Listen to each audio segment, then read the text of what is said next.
রাষ্ট্রীয় জীবনে ইসলামী মূল্যবোধ এই জন্য তুলে ধরব যে গত ১৬ বছর যে ফ্যাসিজম বাংলাদেশে ছিল তা বিদায় নেওয়ার পর মানুষের এখন এটি জানার প্রয়োজন যে রাষ্ট্রে কিভাবে ইসলাম প্রতিষ্ঠা করা সম্ভব। আর এই বিষয়ে জ্ঞানের অভাবের কারণে গত ১০০ বছরে মুসলমানেরা রাষ্ট্রে ইসলাম প্রতিষ্ঠা করতে পারেনি। নতুন নতুন ভ্রান্ত মতবাদের বেড়াজালে নিজেদের সময় ও শ্রম নষ্ট করেছে। তো সর্বপ্রথম আমি আপনাদের সামনে তুলে ধরব রাষ্ট্রে ইসলামী মূল্যবোধ। কোনো সমস্যা এখানে?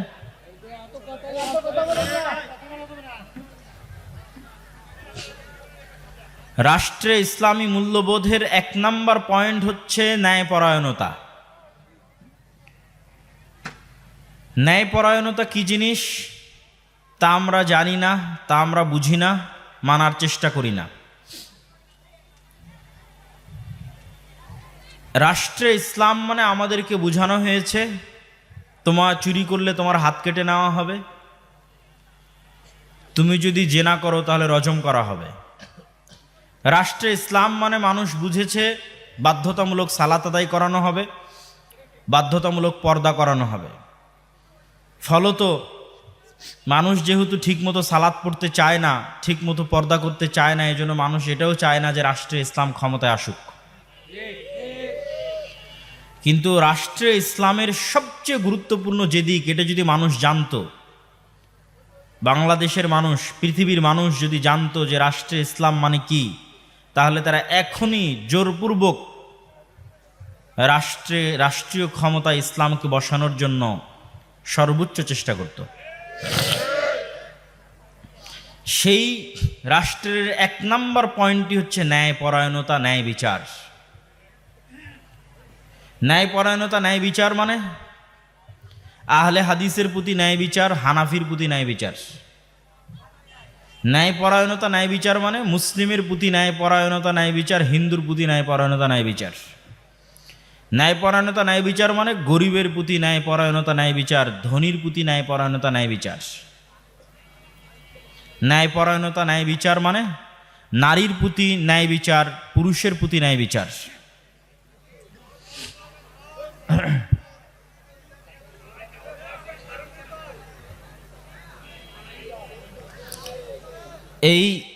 এই ন্যায়পরায়ণতা, ন্যায় বিচার সর্বত্র প্রতিষ্ঠা করা হচ্ছে রাষ্ট্রে ইসলামের সবচেয়ে গুরুত্বপূর্ণ দায়িত্ব।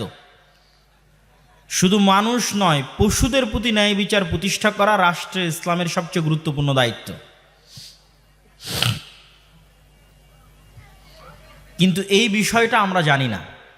তো ন্যায়পরায়ণতা, ন্যায় বিচার যে ইসলামের গুরুত্বপূর্ণ একটা অনুষঙ্গ, সেটি আপনাদেরকে আজকে বুঝাবো, যা রাষ্ট্রে ইসলামের মূল্যবোধ। রাসূলুল্লাহ সাল্লাল্লাহু আলাইহি ওয়াসাল্লাম বলেন, সাবআতু ইউদিল্লুহুমুল্লাহ ইয়াওমা লা দিল্লা ইল্লা দিল্লুহ।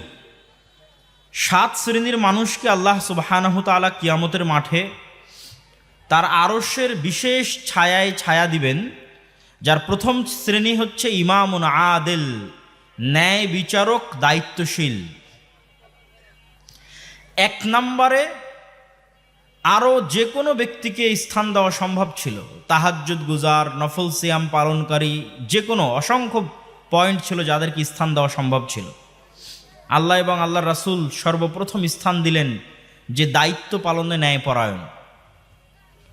শুধু ন্যায়পরায়ণ প্রধানমন্ত্রী, ন্যায়পরায়ণ প্রধান উপদেষ্টা না, ন্যায়পরায়ণ প্রিন্সিপাল, ন্যায়পরায়ণ প্রধান শিক্ষক, ন্যায়পরায়ণ চেয়ারম্যান, ন্যায়পরায়ণ এমপি, মন্ত্রী, ন্যায়পরায়ণ AC land, sub registrar, OC, DC, সকল ক্ষেত্রে যে দায়িত্ব পালন করছে, ওই দায়িত্বে যে ন্যায়পরায়ণ, কঠিন কিয়ামতের মাঠে আল্লাহ সুবহানাহু ওয়া তাআলা তাকে বিশেষ ছায়া দেবেন। ন্যায়পরায়ণতার গুরুত্ব বুঝাতে গিয়ে আল্লাহ সুবহানাহু ওয়া তাআলা বলেন, ইন্নাল্লাহা ইয়া'মুরুকুম আন তুআদ্দুল আমানাতি ইলা আহলিহা ওয়া ইযা হাকামতুম বাইনান নাস আন তাহকুমু বিল আদল। হে দুনিয়ার মানুষ, আল্লাহ তোমাদেরকে আদেশ করেছেন যে তোমরা আমানতকে সেই জায়গায় পৌঁছে দাও যেই জায়গায় পৌঁছে দেওয়ার এই আমানত যোগ্য। ওয়াং তাহকুমু বিল আদল, আর মানুষের মধ্যে যখন তোমরা বিচার ফায়সালা করবে, ন্যায় পরায়ণতার সাথে বিচার ফায়সালা করো। আল্লাহ সুবহানাহু ওয়া তাআলার আদেশ, প্রত্যেক যে জিনিস যে জায়গায় রাখার যোগ্য সেটিকে সে জায়গায় রাখো। যাকে যতটুকু সম্মান দেওয়ার যোগ্য তাকে ততটুকু সম্মান দাও, যে যতটুকু পাওয়ার হক তাকে ততটুকু হক দাও। আর মানুষের মধ্যে যখন বিচার ফায়সালা করবে তখন কি করো? তখন ন্যায় বিচার প্রতিষ্ঠা করো। স্ত্রীদের ক্ষেত্রে বলতে গিয়ে আল্লাহ সুবহানাহু ওয়া তাআলা বলেন, ওয়াইন খিফতুম আল্লা তুকসিতু ফিল ইয়াতামা ফানকিহু মা তাবা লাকুম মিনান নিসা মাসনা ওয়া সুলাসা ওয়া রুবা ফাইন খিফতুম আল্লা তা'দিলু ফাওয়াহিদাতান। তোমরা তোমাদের স্ত্রীদের ক্ষেত্রে ন্যায় পরায়ণতা, ন্যায় বিচার প্রতিষ্ঠা করো। যদি মনে হয় যে তুমি তোমাদের স্ত্রীদের মধ্যে ন্যায় পরায়ণতা, ন্যায় বিচার প্রতিষ্ঠা করতে পারবে না, তাহলে একটির বেশি বিবাহ করিও না। কেননা যে একটার তুমি দায়িত্ব পালন করতেছো, সেই একজন স্ত্রীর প্রতি তুমি এখন পর্যন্ত ন্যায় বিচার, ন্যায় পরায়ণতা প্রতিষ্ঠা করতে পারোনি। তাহলে ন্যায় পরায়ণতা, ন্যায় বিচার কত ভয়ঙ্কর, কত গুরুত্বপূর্ণ জিনিস, যে আল্লাহ সুবহানাহু ওয়া তাআলা তাকে টানতে টানতে মানুষের স্ত্রী, মানুষের ঘর পর্যন্ত নিয়ে চলে এসেছেন। শুধু তাই নয়, মানুষের সন্তান সন্ততির ক্ষেত্রে রাসূলুল্লাহ সাল্লাল্লাহু আলাইহি ওয়াসাল্লাম বলেন, ফাত্তাকুল্লাহ ওয়া'দিলু বাইনা আওলাদিকুম, তোমরা আল্লাহকে ভয় করো আর নিজ নিজ সন্তানের মধ্যে ন্যায় বিচার প্রতিষ্ঠা করো। কিভাবে ন্যায় বিচার প্রতিষ্ঠা করবে? এমন কি চুমু দেওয়ার ক্ষেত্রেও, সন্তান সন্ততিকে আদর করবে, চুমা দিবে, এই ক্ষেত্রেও ন্যায় বিচার প্রতিষ্ঠা করো। আল্লাহকে ভয় করো, আল্লাহকে ভয় করো, সন্তান সন্ততিদের মধ্যে ন্যায় বিচার প্রতিষ্ঠা করো। এমনকি তাদেরকে আদর করার ক্ষেত্রে, চুমু দেওয়ার ক্ষেত্রেও ন্যায় বিচার প্রতিষ্ঠা করো। শুধু তাই নয়, কথা বলতে গিয়ে ন্যায়ের সাথে কথা বলো। আল্লাহ সুবহানাহু ওয়া তাআলা বলেন, ওয়াইদা কুলতুম ফা'দিলু ওয়ালাউ কানা যা কুরবা, যদি নিজের নিকট আত্মীয় হয়, আত্মীয় স্বজনও হয়, তবু হক বলো, সত্য বলো, ন্যায়ের সাথে বলো। তোমার আত্মীয়, তাই সত্য বলবা না, ন্যায় প্রতিষ্ঠা করবা না। আর আরেকজন আত্মীয় নয়, এই জন্য সেখানে তুমি তোমার সকল অধিকার প্রতিষ্ঠা করবা, বিষয়টি যেন এমন না হয়। বরং নিজের আত্মীয় স্বজনের মধ্যেও ন্যায় পরায়ণতা প্রতিষ্ঠা করো। আল্লাহ সুবহানাহু ওয়া তাআলা বলেন, ইয়া আইয়ুহাল্লাযীনা আমানু, ও হে ঈমানদারগণ, কুনু কাওয়ামিনা বিল কিসতি শুহাদা লিল্লাহ, তোমরা যখন সাক্ষ্য দিবে তখন সাক্ষ্য দেওয়ার ক্ষেত্রে ন্যায় পরায়ণ হও। ওয়ালাউ আলা আনফুসিকুম, যদি নিজের বিরুদ্ধেও সাক্ষ্য দিতে হয় ন্যায় পরায়ণ হও। আবিল ওয়ালিদাইনি ওয়াল আকরাবিন, যদি নিজের পিতামাতার বিরুদ্ধে সাক্ষ্য দিতে হয় তাহলে ন্যায় পরায়ণ হও। আবিল আকরাবিন, যদি নিজের আত্মীয় স্বজনের বিরুদ্ধে সাক্ষ্য দিতে হয় তবুও ন্যায় পরায়ণ হও। শুধু তাই নয়, মেপে ওজন দেওয়ার ক্ষেত্রে ন্যায় পরায়ণতা প্রতিষ্ঠা করার কথা বলতে গিয়ে আল্লাহ সুবহানাহু ওয়া তাআলা বলেন, ওয়াউফুল কাইলা ওয়াল মিজানা বিল কিসত, তোমরা যখন মানুষকে কোনো জিনিস ক্রয় বিক্রয়ের ভিত্তিতে মেপে দিবে তখন ন্যায় পরায়ণতা প্রতিষ্ঠা করো, ন্যায়ের সাথে জিনিস মেপে দাও এবং জিনিস বুঝিয়ে নাও। আল্লাহ সুবহানাহু ওয়া তাআলা আরো বলেন, ওয়াইলুল লিল মুতাফফিফিন, যারা কোনো সময় ক্রয় বিক্রয় করতে গিয়ে ওজনে কম দেয়, মাপে কম দেয়, তাদের জন্য ধ্বংস সুনিশ্চিত। শুধু তাই নয়, আল্লাহ সুবহানাহু ওয়া তাআলা যারা আমাদের মতের বিরুদ্ধে, যেমন যখন আয়াত অবতীর্ণ হয়েছে তখন মুসলমানদের বিরুদ্ধে যারা, আজকে আপনি যাকে নিজের বিরুদ্ধে মনে করেন না কেন, মাযহাব মাসলাক নির্বিশেষে, ধর্ম বর্ণ নির্বিশেষে যাকেই মনে করছে না সে আপনার শত্রু, তার বিষয়েও ন্যায় প্রতিষ্ঠা করার কথা বলতে গিয়ে আল্লাহ বলেন, ইয়া আইয়ুহাল্লাযীনা আমানু কুনু কওয়ামিনা লিল্লাহি শুহাদা বিল কিসত ওয়ালা ইয়াজরিমান্নাকুম শানআনু কওমিন আলা আল্লা তা'দিলু। হে ইমানদারগণ, নির্দিষ্ট কোনো ব্যক্তির প্রতি তোমার অন্তরে যে রাগ আছে, নির্দিষ্ট কোনো গোত্রের প্রতি, ধর্মের প্রতি, বর্ণের প্রতি, দলের প্রতি তোমার অন্তরে যে ক্ষোভ আছে, এই ক্ষোভ যেন তোমাকে এমন কিছু করতে উদ্বুদ্ধ না করে। লা ইয়াজরিমান্নাকুম শানআনু কওমিন আলা আল্লা তা'দিলু, নির্দিষ্ট ব্যক্তি, গোত্র, জাতির প্রতি তোমার অন্তরে লুকিয়ে রাখা ক্ষোভ যেন তোমাকে এমন কিছু করতে বাধ্য না করে যে তুমি অন্যায় পরায়ণ হয়ে যাও। আল্লাহ তা'দিলু, যে তুমি অন্যায় পরায়ণ হয়ে যাবে, এটা যেন না হয়। ই'দিলু, ন্যায় পরায়ণ হও। হুয়া আকরাবু লিত-তাকওয়া, এটি হচ্ছে তাকওয়া, আল্লাহ ভীরুর সবচেয়ে নিকটস্থ বিষয়। ওয়াত্তাকুল্লাহ, আর আল্লাহ সুবহানাহু ওয়া তাআলাকে ভয় করো। ইন্নাল্লাহা খাবীরুম বিমা তা'মালুন, আল্লাহ সুবহানাহু ওয়া তাআলা সকল কিছুই জানেন যা তোমরা করছো। সম্মানিত উপস্থিতি, এবার রাসূলুল্লাহ সাল্লাল্লাহু আলাইহি ওয়াসাল্লামের কিছু হাদিস দেখি। শুধু কোরআন থেকে দেখলাম, এবার কিছু হাদিস দেখি। আব্দুল্লাহ ইবনে ওমর রাদিয়াল্লাহু তাআলা আনহু থেকে বর্ণিত, তিনি বলেন, রাসূল সাল্লাল্লাহু আলাইহি ওয়াসাল্লাম বলেছেন, ইন্নাল মুকসিতিনা ইনদাল্লাহ আলা মানাবির মিন নূর, যারা কিয়ামতে, যারা দুনিয়ার বুকে নিজ নিজ দায়িত্বে ন্যায়পরায়ণ ছিল। এতক্ষণের আলোচনায় কি বোঝা গেল? ন্যায়পরায়ণ স্বামী যে স্ত্রীর প্রতি ন্যায়পরায়ণ ছিল, ন্যায়পরায়ণ পিতা যে তার সন্তানদের প্রতি ন্যায়পরায়ণ ছিল, ন্যায়পরায়ণ দায়িত্বশীল ওসি, ডিসি, এসপি, মন্ত্রী, প্রধানমন্ত্রী, প্রধান শিক্ষক যে তার নিজ নিজ দায়িত্বে ন্যায়পরায়ণ ছিল, আল্লাহ কিয়ামতের মাঠে তাদেরকে নূরের মেম্বারে বসাবেন এবং আন ইয়ামিনির রহমান আযজা ওয়া জাল, আল্লাহ সুবহানাহু ওয়া তাআলার ডান পাশে বসাবেন।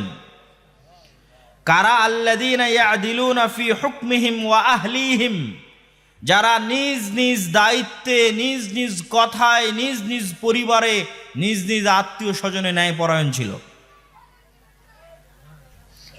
আবু হুরায়রা রাদিয়াল্লাহু তাআলা আনহু থেকে বর্ণিত, তিনি বলেন, রাসূল সাল্লাল্লাহু আলাইহি ওয়াসাল্লাম বলেছেন, আহলুল জান্নাতি সালাসা। আন ইয়াদ ইবনে হিমার রাদিয়াল্লাহু তাআলা আনহু থেকে বর্ণিত, তিনি বলেন, রাসূল সাল্লাল্লাহু আলাইহি ওয়াসাল্লাম বলেছেন, জান্নাতের অধিবাসী হবে তিন শ্রেণীর মানুষ। খুবই গুরুত্বপূর্ণ হাদিস। জান্নাতের অধিবাসী হবে তিন শ্রেণীর মানুষ। সুলতানুন মুকসিতুন, এমন দায়িত্বশীল যে তার দায়িত্বে ন্যায়পরায়ণ ছিল। ওয়ারাজুলুন রহিমুন রাকিকুল কলব লিযি কুরবা ওয়া মুসলিম, আর ওই ব্যক্তি যার অন্তর নরম ছিল তার আত্মীয় স্বজনের জন্য, তার পাড়া প্রতিবেশীর জন্য। ওয়া আফিফুন মুতাআফফিফুন যু ইয়ালিন, আর যে ব্যক্তি যাবতীয় অপবিত্রতা থেকে নিজেকে পবিত্র রেখেছে। কি কি অপবিত্রতা? লজ্জাস্থানের অপবিত্রতা থেকে নিজেকে পবিত্র রেখেছে, ধন সম্পদের অপবিত্রতা থেকে নিজেকে পবিত্র রেখেছে। এই পয়েন্টের আলোচনা আমরা বক্তব্যের শেষের দিকে করব। তাহলে হাদিসে কি বোঝা গেল? জান্নাতের অধিবাসী হবে তিন শ্রেণীর মানুষ। তার এক নাম্বার হচ্ছে যে ব্যক্তি তার নিজ দায়িত্বে ন্যায়পরায়ণ, তার পরিবারে হোক, সমাজে হোক, তার এলাকায় হোক, তার প্রতিষ্ঠানে হোক, দায়িত্বে ন্যায়পরায়ণ। দুই, যার অন্তর নরম তার পাড়া প্রতিবেশী, আত্মীয় স্বজনের জন্য। সম্মানিত উপস্থিতি, রাসূলুল্লাহ সাল্লাল্লাহু আলাইহি ওয়াসাল্লামের এই সমস্ত হাদিস এবং পবিত্র কোরআনের এই সমস্ত আয়াত আমাদের জন্য প্রমাণ করে যে ন্যায়পরায়ণতা ইসলামের অত্যন্ত গুরুত্বপূর্ণ একটি বিষয়। আর রাষ্ট্রে ইসলাম মানে সর্বপ্রথম হচ্ছে ন্যায়পরায়ণতা। রাষ্ট্রে ইসলাম মানে সর্বপ্রথম ন্যায়পরায়ণতা। দলিল, রাসূল সাল্লাল্লাহু আলাইহি ওয়াসাল্লাম বলেছেন, ততদিন পর্যন্ত কিয়ামত হবে না, লা তাকুমুস সাআহ হাত্তা ইয়ানজিলা ঈসা ইবনে মারইয়াম, যতদিন না মারিয়ামের ছেলে ঈসা পৃথিবীতে নেমে না আসছে, ততদিন পর্যন্ত কিয়ামত হবে না। আর মারিয়ামের ছেলে ঈসা পৃথিবীতে নেমে আসার পর ইয়াকসিরুস সালিব, ক্রুশকে ভেঙ্গে চূর্ণ বিচূর্ণ করে দিবে। ওয়া ইয়াকতুলুল খিনজির, আর শুকুরকে হত্যা করবে এবং হারাম ঘোষণা করবে। আর সে পৃথিবীতে হাকামান মুকসিতা, ন্যায় বিচার প্রতিষ্ঠা করবে। বলেন আল্লাহু আকবার। এই মারিয়ামের সন্তান ঈসা পৃথিবীতে নেমে এসে ক্রুশ ভেঙ্গে দিবে, খিনজির শুকুরকে হারাম এবং হত্যা ঘোষণা করবে, আর পৃথিবীতে ন্যায় বিচার প্রতিষ্ঠা করবে। তার মানে বোঝা গেল রাষ্ট্রে ইসলাম প্রতিষ্ঠা হওয়া মানে এক নম্বরে কি প্রতিষ্ঠা হওয়া? ন্যায় বিচার প্রতিষ্ঠা হওয়া। ঈসা আলাইহিস সালাতু ওয়াস সালাম যে রাষ্ট্র তৈরি করবেন ওটা ইসলামী রাষ্ট্র, ওটা ইসলামী খেলাফা। আল্লাহর নবী বলেননি যে ঈসা আলাইহিস সালাতু ওয়াস সালাম রাষ্ট্রের দায়িত্ব নিয়ে সকল মানুষকে নামাজ আদায় করতে বাধ্য করবেন। আল্লাহর নবী বলেননি তিনি রাষ্ট্রের দায়িত্ব নিয়ে সকল মা এবং বোনকে পর্দা করতে বাধ্য করবেন। অবশ্যই এগুলো ইসলামের গুরুত্বপূর্ণ বিষয়, ব্যক্তিগত এবং রাষ্ট্রীয় জীবনেরই বিষয়, কিন্তু রাষ্ট্রে ইসলাম মানে এক নম্বরে এগুলো নয়। রাষ্ট্রে ইসলাম মানে এক নম্বরে আপনি ন্যায় বিচার প্রতিষ্ঠা করতে পারছেন কিনা, এটা হলো ইসলামী রাষ্ট্র। ন্যায় বিচার প্রতিষ্ঠা করতে পেরেছেন, আপনি ইসলামী রাষ্ট্র প্রতিষ্ঠা করতে পেরেছেন। ন্যায় বিচার প্রতিষ্ঠা করতে পারেননি, ইসলামী রাষ্ট্র প্রতিষ্ঠা করতে পারেননি। এতটুকু যখন স্পষ্ট, তখন এবার আপনাদের নিকটে প্রশ্ন, আমরা যদি রাষ্ট্রে ইসলাম প্রতিষ্ঠা করতে চাই তাহলে বোঝা গেল, এই লম্বা আলোচনায় স্পষ্টভাবে বোঝা গেল রাষ্ট্রে ইসলাম মানে এক নম্বর ন্যায়পরায়ণতা, ন্যায় বিচার। আমরা যদি রাষ্ট্রে ইসলাম প্রতিষ্ঠা করতে চাই, অথচ আমরা আমাদের ব্যক্তিগত জীবনে অন্যায়পরায়ণ, আমাদের সামাজিক জীবনে অন্যায়পরায়ণ, আমাদের প্রতিষ্ঠানে মসজিদ মাদ্রাসায় অন্যায়পরায়ণ, তাহলে কি আমরা ইসলামী রাষ্ট্রের দায়িত্ব পালনের যোগ্য? আমার কথা মনে বুঝতে পারেননি? ইসলামী রাষ্ট্র মানে এক নাম্বার যদি ন্যায়পরায়ণতা, ন্যায় বিচার হয়, আর আমার মধ্যেই যদি ন্যায়পরায়ণতা না থাকে, তাহলে আমি ইসলামী রাষ্ট্রের দায়িত্ব পালনের যোগ্য নই।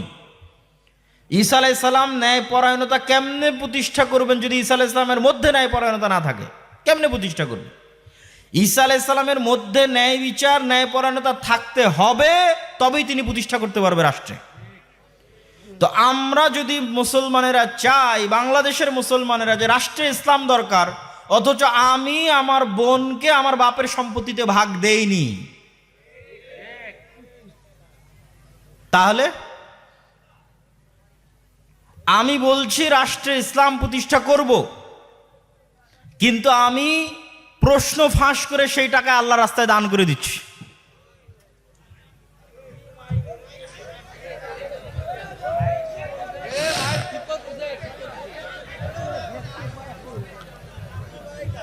আমরা রাষ্ট্রে ইসলাম প্রতিষ্ঠা করতে চাচ্ছি,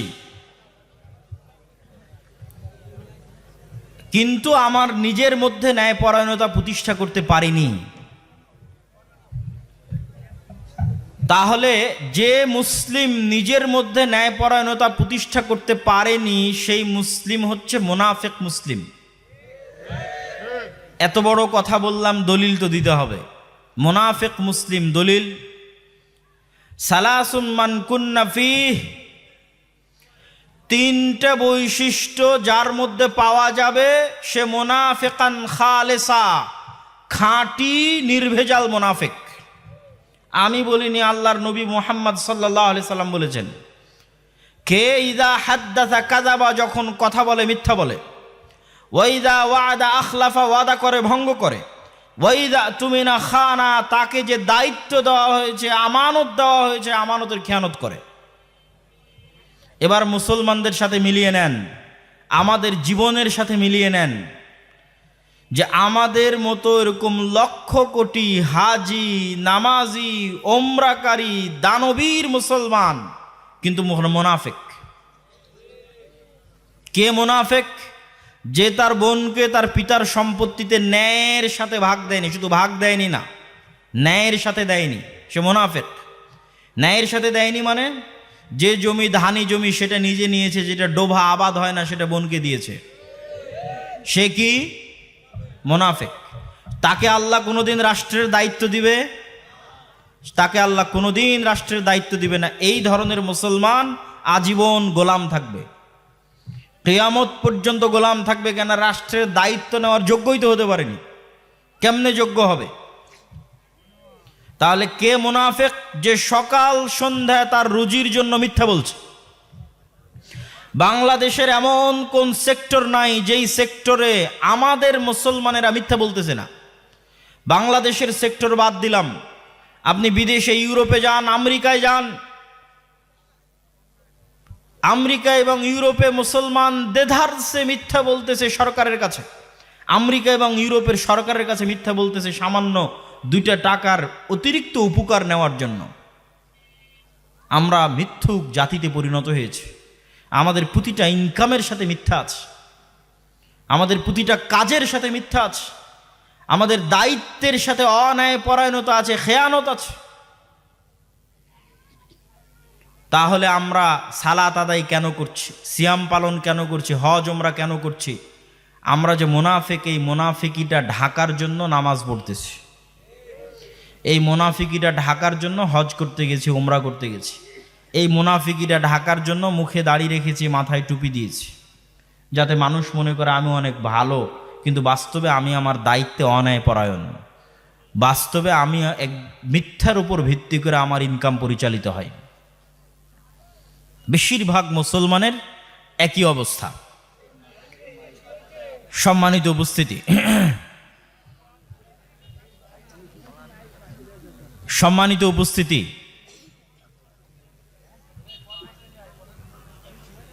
আমরা